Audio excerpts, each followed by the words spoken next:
Okay, so parking's right up here. I believe you get 2 stalls with this, probably gonna be one covered and one uncovered. There's visitor parking in some of these covered stalls as well. So you're just coming down the stairs. If you go across, that goes to the 2 units up above us. And then you come down and there's a neighbor right here as well. That's the end unit on that side. You do have some storage right here with water heater. Actually, no, there's really no storage in here. All 4 water heaters are in this closet. So you can see, maybe you can see a little better from up top. So no storage here, just the 4 water heaters for this section. As far as exterior here, I don't see anything too concerning. All the siding looks to be fine. There are some cracks and filling here, but it looks to be on not on the slab for the home, the foundation, but on the patio concrete. I don't think that's going to be an issue at all. Let's take a look inside. As you come in, I'll just do this one time. The carpet needs to be replaced.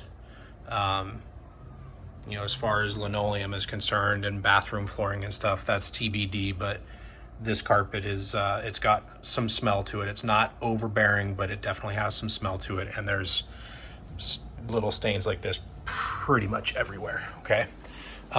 It's an original home.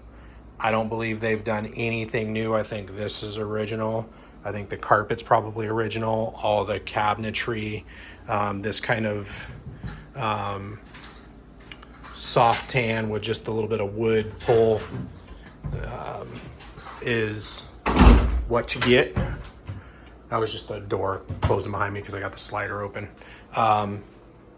Just laminate countertops, original stove, original dishwasher. So there's a lot of room for potential of forced equity here. Pressure's good, drainage is good. Let's see. Sounds fine.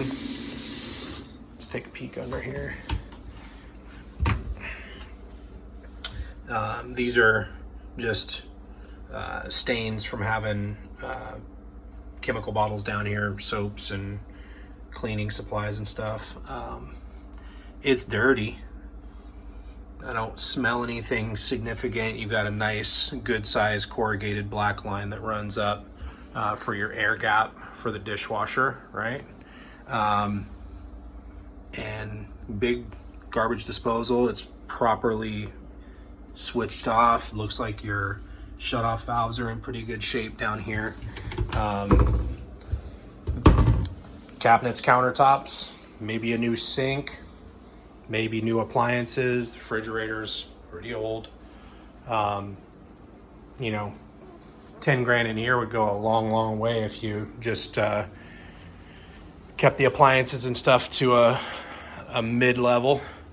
Again, you know, but the lights work, the ceiling fan's working, good size space. This is just a futon, but I mean, there's more room over here.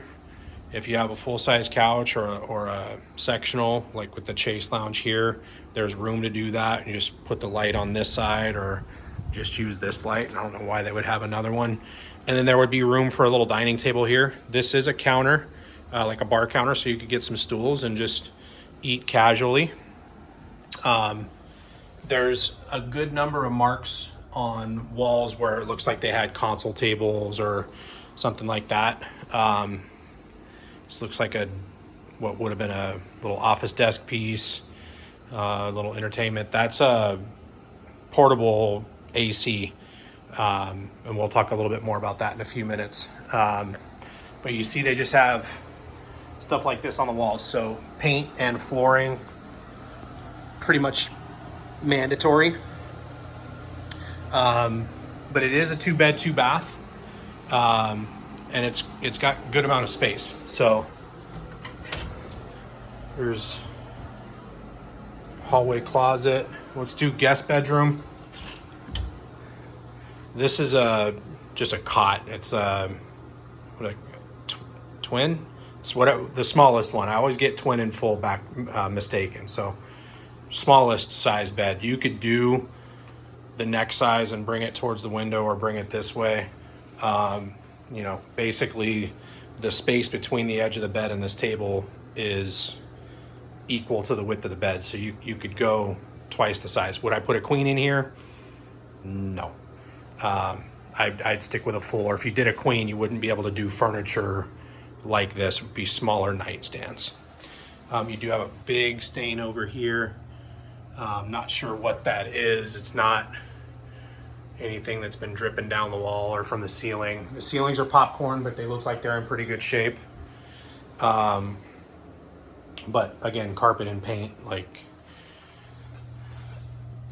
paint is really never mandatory at move-in, but certainly I would think carpet would be something you'd want to do right away. Breaker panel right here. It is labeled well. Okay, there's room for more if you were gonna update appliances or add anything. Same linoleum. These countertops are like a quartz instead of the laminate like what's in the kitchen.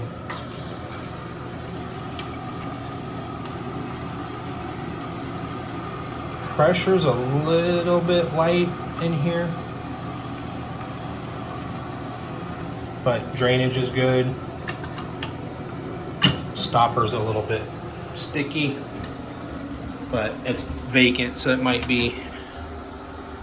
Everything's clean down here. Shut-off valves look good. Well, they got their plastic turns, which is good. That means the turns themselves won't corrode, but makes them a little harder to turn sometimes anyway. They look all right. Let's get a flush.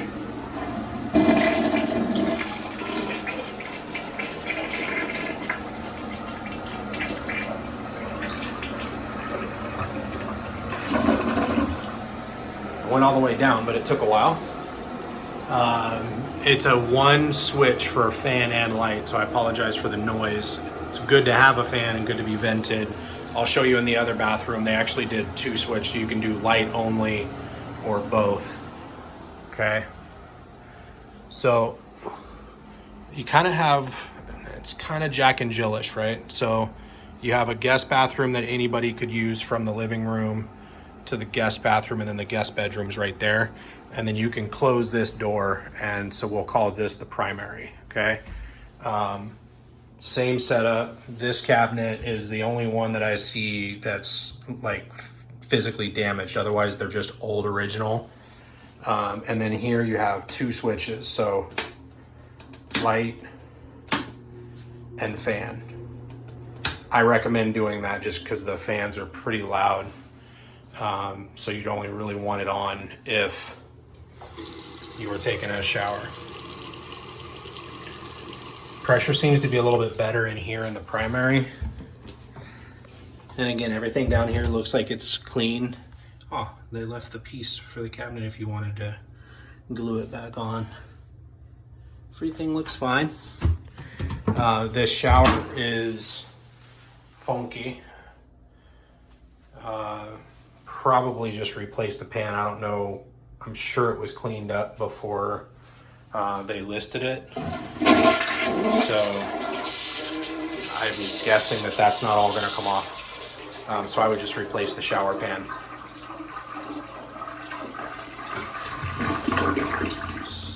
Slow flush, but I do get a full flush and it is refilling. Tile on the back wall, both bathrooms, washer and dryer is in the primary here. Okay. And then here's the primary. Power, and then these 2 switches work the fan. One is, I don't know if you can see that close, that's a light bulb and that's a fan. So they've reworked that electricity to work this fan independently. Good size space. It's private. Closet here, so there are 2 closets. This is going out to the backyard, so you've got a little bit of a view there. This is a full or a twin, whichever it is. Sorry, it's not a queen, but there's room again to do it. Could probably still put a dresser here and do a queen and have a nightstand there and there. It's you can tell it's kind of not centered. So if you just went with a queen, then you basically take up that space and it becomes centered, and you can still do nightstands. Ceilings look good. This is the best looking room in the house. You do still have some markings down on the wall around the light switch. You've got whatever this is going on. It's like browning here. They've taken the door out. So you have a door jamb, but they probably did it because it opened in, and then when they put the washer and dryer in, they probably took it out. I'm not sure. Or they might have just taken it out for space saver. Okay, there's some holes and nails still on the wall. Let's take a look outside. It decided to start raining on us, so I'm gonna shoot from the patio so I don't get wet feet into the home. This is a good sized yard. Okay, you've got a couple of little trees here and some rock bed, and then they've done I'll zoom in a little bit since we're not getting out in the rain. They did a little border here, so they probably at some point had some plants, and it's just a matter of asking HOA if you can grow that a little bit higher than the fence, or if you can add anything to the top of the fence. But there's a good amount of space here. Okay, that's probably from the pillar here that holds upstairs to that wall. I'd say that's at least 10 feet, maybe 12 to 15, and then from the home to the fence is probably 15 to 20. This is probably 30. So it's a good little backyard. Now, is it private? No, you got your neighbor here and your neighbor there, but it's a good amount of green space. It's a good amount of space for Kai to play, the dog to do the things that dogs do out here. And you've got coastline all out here. And then you've got a little bit of hillside out this way, which is a cool view. It's peekaboo. You've got, let me zoom out so you don't see my all finger. You do have a rooftop right here. And then you do have a rooftop right there. But you're up on the hill and you do have a good view. All right. Considering the price and the comparison, I think we're in pretty good shape here. We do have electricity out here. Siding looks fine. It's got a little bit of red to it, which is normal for Makakilo. Lots of red dirt and dust kick up. So, but ceiling and siding look good. The concrete looks good back here. Just needs to be pressure washed. Okay. This is actually a pretty cool view. Not wide open and all diamond hit, but it is a nice view, and this rain makes it feel so nice. I would just sliding glass door and open it up and do the screen and rock and roll. I'd love to be hanging out, just watching it rain a little bit. Okay. Quick little walk back through for orientation. Immediate right, kitchen, living room, dining space, open concept, back patio, guest, primary, washer and dryer. This is a nice unit. Let's consider it.